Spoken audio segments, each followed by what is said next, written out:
Good morning.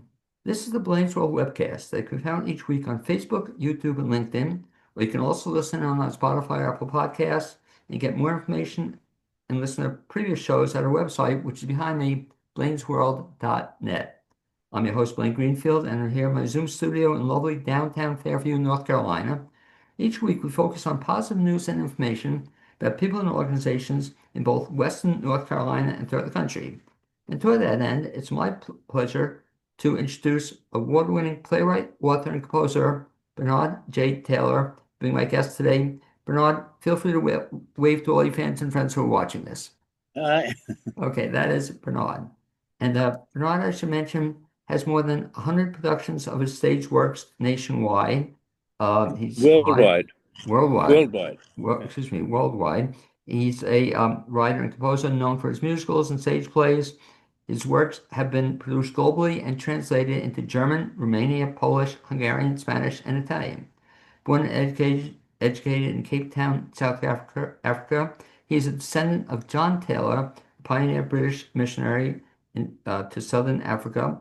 In 1969, he relocated to England, where he resided until 1998. Following a year in Australia, he settled in the United States and now resides in San Antonio, Texas.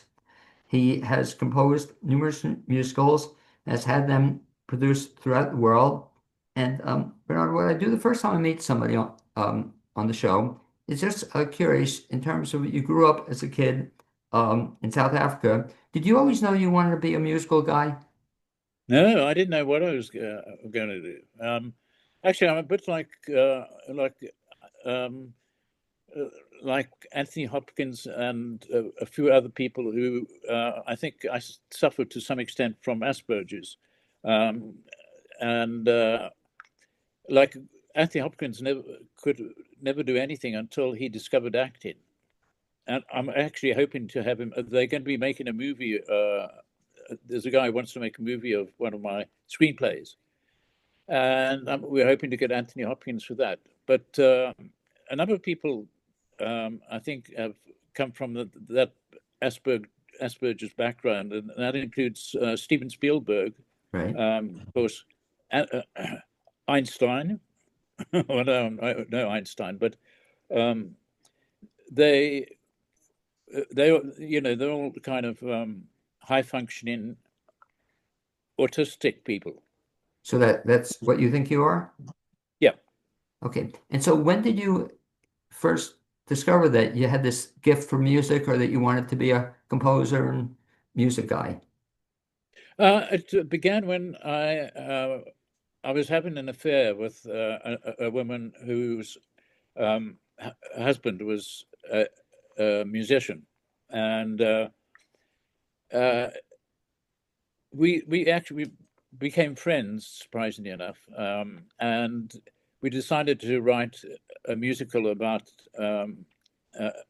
modern marriages, since we were intimately involved, and he was going to do the music and I was going to write the story. So I based the story to some extent on the fact that I was having an affair with his wife. At the end of when it got around to the music, as soon as I heard his music, I didn't like it. So, and I realized at the time that I had melodies for all the lyrics that I'd written in my head. So I got together with a musician and started putting the songs down that way, and that led to the first musical, which was based on my affair. It's called Neighbors and Lovers, and it got great reviews for the music. Then I realized I was suffering from a disadvantage in the fact that nobody knew the story. So I thought I'd try my hand at a story that everybody knew. And I'd been haunted by Wuthering Heights since I was a kid, since I read a comic version Me when I was too. about 9 years old. So I did Wuthering Heights and got and I got a record company to record it with West End stars, and that was the start of it all. Now, that was the first musical, aside from the one you mentioned, that was the first kind of big musical you did from scratch? Yeah, yeah. Okay. And so prior to that, had you, as a kid, had you studied music? Had you taken lessons? Had Yeah, you? I took in the South African Army. I was in the South African Army for compulsory training, and I had a choice of being a foot soldier or learning to play an instrument for the army band. So I elected to play the flute and piccolo, to learn to play the flute and piccolo. So that was that was basically my musical training. But I was never able to master the dots. I mean, I could never read. I still can't read music properly. I do everything by ear, and um, and uh, well, that's how it all began. And that's all the training. That's all the training that I ever had in music was in the South African Army band. Now, even now, you said, can you read music or can you write? No, Uh, I mean, no, I can write it now on a computer. I can put in the dots and things where they should go, and then I can adjust them. But it's all done by ear rather than by. I can't read a score. Very interesting. So how do you get it then? You buy a computer now can do that, can write the score out for you? No, the computer can't write the score. I have to write the Right. score, but I do it on the computer, so I can hear what I'm playing in, and I can add and change things. So that's the way I do it. So what year was Wuthering Heights was the first big one? When was that approximately? Oh, 1991, I think. So prior to that, then, if before the computer, this would have never gotten done. Is that correct? No, because I was working with a musician um, uh, who did the basic, who wrote down the notes for me and wrote out what I Okay. hummed to her. I hummed uh, not very well, but she knew what I was getting at. And then I met an orchestrator by the name of Nicholas Rain, who he did orchestrations for most of the major movie composers, like Maurice Jarre, John Barry, and various others. Okay. And he happened to live in the same town, Tunbridge Wells, and we got together after he we were bidding at an auction against for a piano. I think that's the way I got to know him. Anyway, I got to know Nick, and he lived locally, and he looked at the music that my musician friend had written out, and he liked what he read, and so he offered to do the orchestrations. Well, actually, he did the orchestration first for the first musical that I did, Neighbors and Lovers, the one that I did about based on the affair that I had, and then he did Wuthering Heights, and that was taken up by a record company that he did. He did a lot of conducting and orchestration for them, and uh, that was the first time they'd ever uh, recorded a musical without it having been staged first. Because Wuthering Heights, trace the history of it, because I was fortunate just to see it maybe the last couple of months. It was in Asheville, a different version. But how did they get Yeah. 1991 to this musical to trace the history of it to got to Asheville in 2025? Well, it's as I say, the there are three versions of it. There's the through sung one, which is ripe for operatic treatment. There's the libretto with the dialogue, which has been played. That's been translated. That's the one that's been played all over the world and been translated into different languages. And now we've got this one act version, which I developed with Eric. And by Eric, who mentioned, we're talking about Eric Martinez, Eric um, Martinez, yes. an Asheville guy, very talented Asheville guy. Whose idea was it to come up with the one act version? His was Eric's. Okay. And what, he had heard the whole thing and then decided he wanted a shorter version? I think it's. something like that. Oh, this is my alarm clock going off for our Oh, for our meeting. our meeting at 2 o'clock, which is okay. Yeah. Got you. We're technical difficulties. My end. 2 o'clock here is 3 o'clock your end. So you got together with Eric, and what he just called you out of the clear blue sky and said he wanted to do a shorter version of it. No, he just said he wanted to do it. He didn't mention a short version at that time. Uh, he said he would like to do it with live instruments. So I offered to do a reduced version with just those four instruments, um, which I did, and I liked the sound of it on my playback. I've got two kinds of orchestras, digital orchestras, and it sounded pretty good to me. So I'm glad it worked out in the end. But I Okay. haven't heard because I haven't heard what it sounded like yet. Again, I can only tell you that I was blown away by it. I just loved the music. I love the acting. Eric put together a great production. He was great as Heathcliff, but also what was so cool about that is that it was just the shorter version. But to your credit, it forced me to then go to YouTube, and I saw some version, the longer version of it on Yeah, YouTube. What version did I see then on YouTube? I don't know. It could have been there's a through sung version Right. now, and there's other versions there's a school version on there. There's a couple of other versions. There's an introduction to it. So I'm not quite sure which you saw.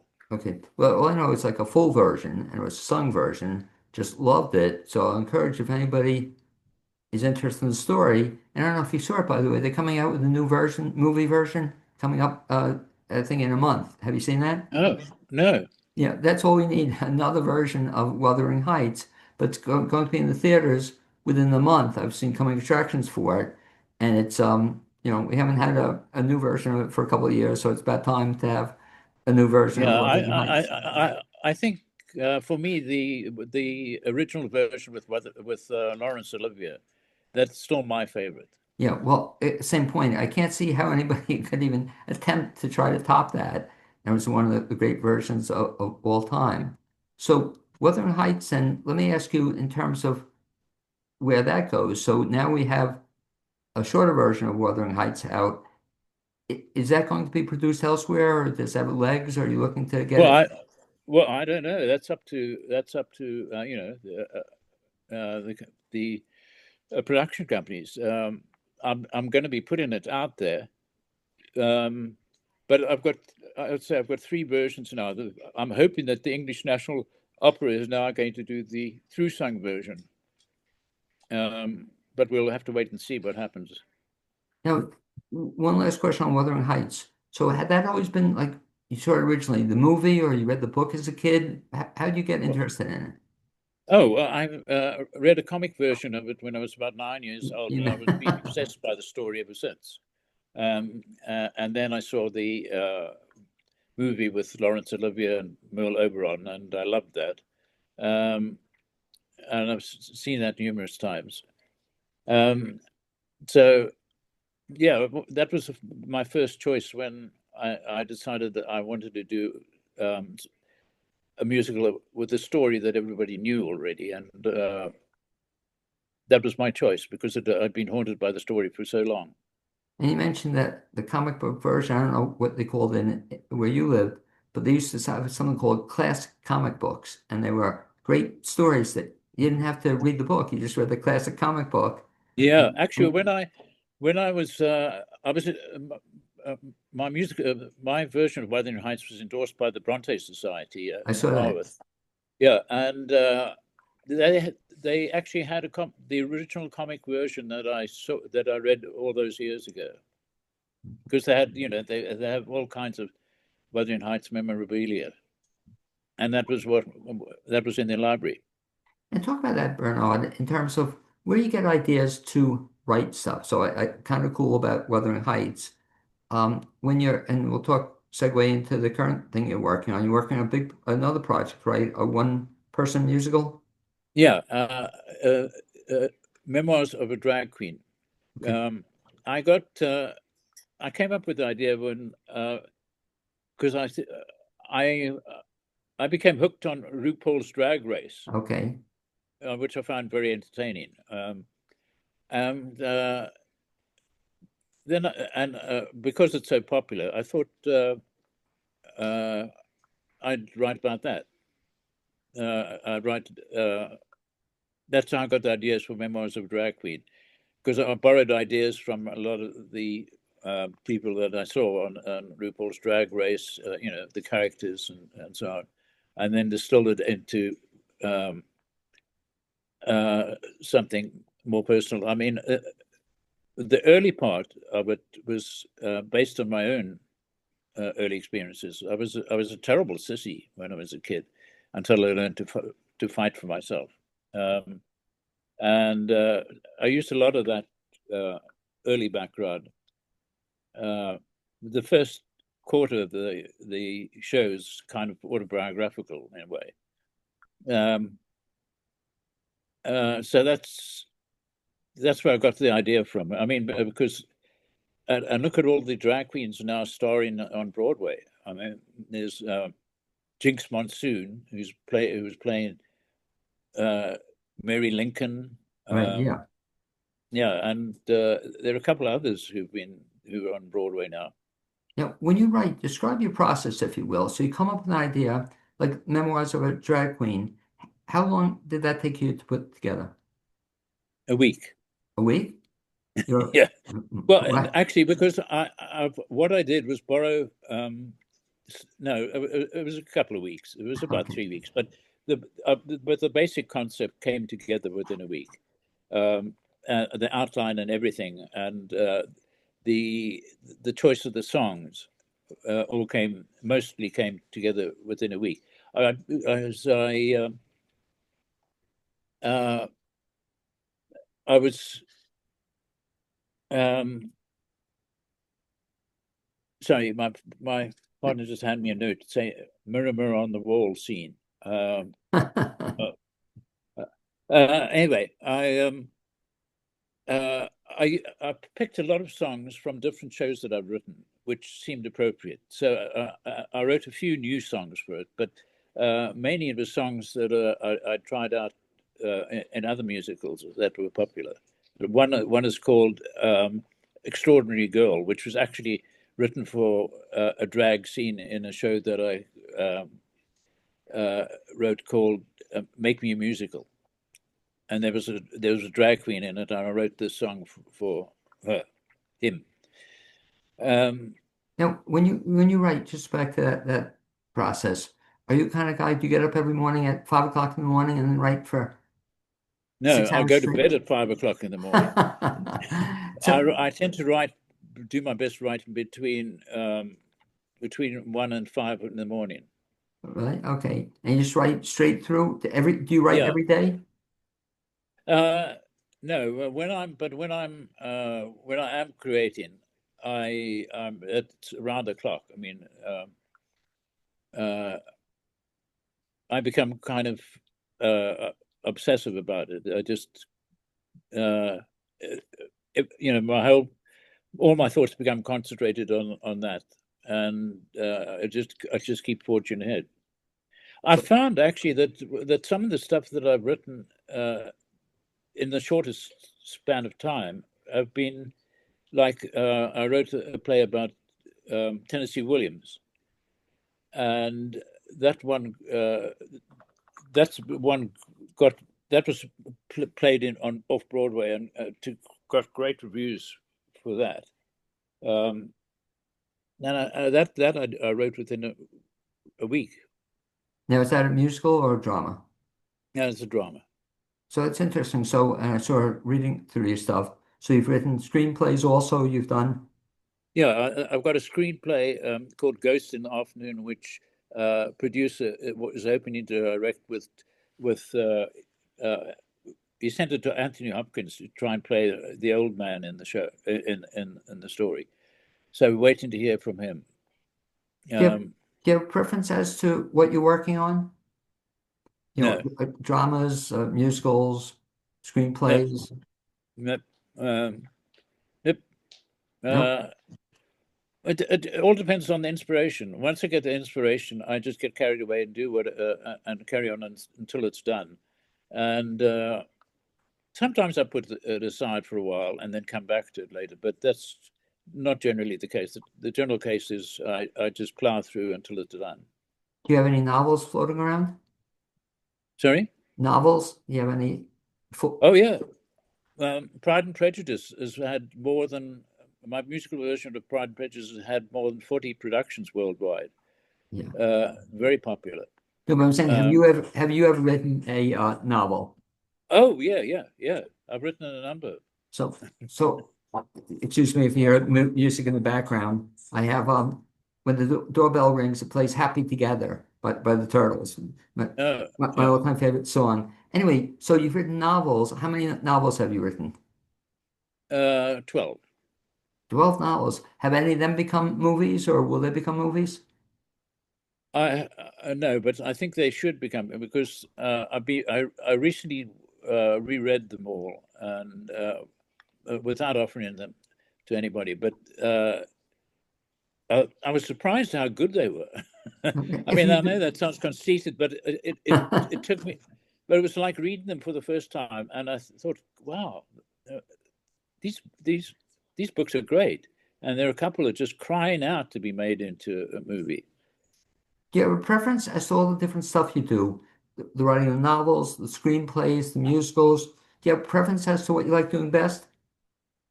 No, no, it all depends on the inspiration I get at any particular time.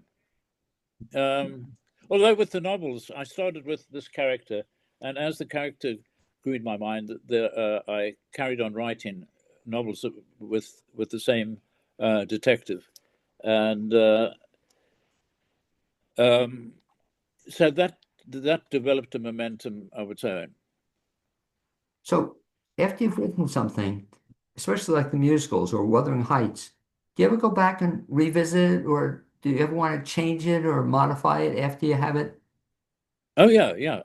In fact, I mean, I went through all the novels and changed quite a lot in them. Um, uh, so all the novels now are freshly minted, really. But like Wuthering Heights, the musical, again, I saw just a 90-minute version of it. Will you ever go back and revisit some of that, or do you ever change a song once you've put it out? Well, actually, I did. Uh, uh, I haven't written any new songs for no. I haven't written any new songs for Wuthering Heights. I've written some new songs for stuff that has been put on before, like my musical about F. Scott Fitzgerald. I wrote a new. I went back to it and wrote a after it had already been performed and won awards. I went back and wrote a new song for Zelda, and in Nosferatu, after that was performed and won an award, I wrote a new song for that show. In terms of what you're working on, we talked about the one show you're working on. Where do you get your ideas as to what you're going to work on next? I don't know. I never know. I never know what I'm going to do next. It's it it. Um, Sometimes I'll go weeks or months without um, inspiration, and then suddenly I might be hit by one or two or even more ideas, and and then I'll get started on those. But at the moment, I've got nothing planned after memoirs, So except what's the timetable on that? When's that going to come out, do you see? well, it's going to be first performed in San Antonio, and then in on April the 29th, it opens off Broadway at the Sargent Theatre in New York. Okay, so very Uh, exciting. So we hope it clicks there. Yeah, I Then found a great talent. I found a great talent to play that part. My worry was being able to find a person, a drag queen who could do it. And this guy from San Antonio that I found is quite sensational. He's brilliant. I think he's going to be a big star. so hopefully we'll get to see it If it has legs, it'll go after Texas, it'll go then wherever it gets picked up. One other question on Yeah, that. it's booked for six. It's booked for 6 weeks at the Oh, Sergeant Theatre in uh, in New York for from April, opens April the 29th. very exciting. One thing also that has kind of amazed me with your work is how you've gone like international with it. It's like how many countries has your stuff been performed in? A bunch. Oh, about at least 15, Now, when it if not more. moves around, does it get translated into other languages or they use the Yeah, existing? it's been translated into Polish, into Romanian, into German, Swiss, uh, um, uh, and a couple of other languages. Yeah, That must be very exciting for you to see that. Have you seen these other versions? some of them. Yeah, yeah. I saw the Polish version. I saw the Romanian version. Um, I didn't see the German version or the Swiss version, but I saw photographs of it. But But it must be very exciting though to see your work and then in another language. That's really kind of cool when you think about it. yeah, yeah. So where do you see this going then, Bernard? So this play is coming up in the near future. Down the road, I don't know if you can share, is there anything else that you're working on or it's going to be coming out? Well, there's the movie that I hope will come out, the Ghosts in the Afternoon, and there's after uh, after Memoirs of a Drag Queen, I'm hoping to put on my musical about F. Scott Fitzgerald, which won 3 awards, San Antonio's equivalent of the New York's Tony Awards. Was put on here, and so I'm hoping to do that next in uh, New York. That's it's the advantage is it requires only 4 actors, and um, and it requires not much of a set. It's all really done by lighting because it all takes place in Purgatory. So Well, and uh, that was what they did, which I thought was very exciting with Wuthering Heights. Instead of having a large cast, I think they broke it down to 7 or 9 or something, yeah, and very simple, um, settings, but it worked, yeah, so I can only hope or invite you back to Asheville and to see the Fitzgerald show. Hopefully we'll see that or bring something back to Asheville. I'd love to see what yeah. your Well, I'd stuff love can. to see some more, and this time I'll make a real effort to come and see it, um, and I hope you put it on at a time when it isn't snowing. And That's the key. well, I mean, we're talking to Eric about perhaps putting on. Oh, damn! This 2 o'clock alarm. Right, right. It keeps repeating itself. Um, yeah, I hope Eric. I was suggesting to Eric that he might be able to do the drag queen. Well, yeah, I'd love to see it again. I think Eric Martinez just done a great job bringing what's exciting. What he does, Bernard, is he's just brought some stuff out that people don't see elsewhere. So I Yeah, would yeah, compliment him. Again, your play, I'd never seen it. Never been produced elsewhere. The drag queen play, I hope he picks that on because it's exciting to see stuff you don't see everywhere. yeah. And the Scott Fitzgerald musical. That I hope he might do that. I love to see that. The That's folks. that's only a cost of 4, and if he does it, I'll do some new orchestrations for him. And I think what you said is the real key if anybody's watching this. But if you're going to do a show, if you can keep it to a smaller cast, it's a lot easier to do and produce. And Yeah. Well, this uh, is a cost of 4. okay, very good.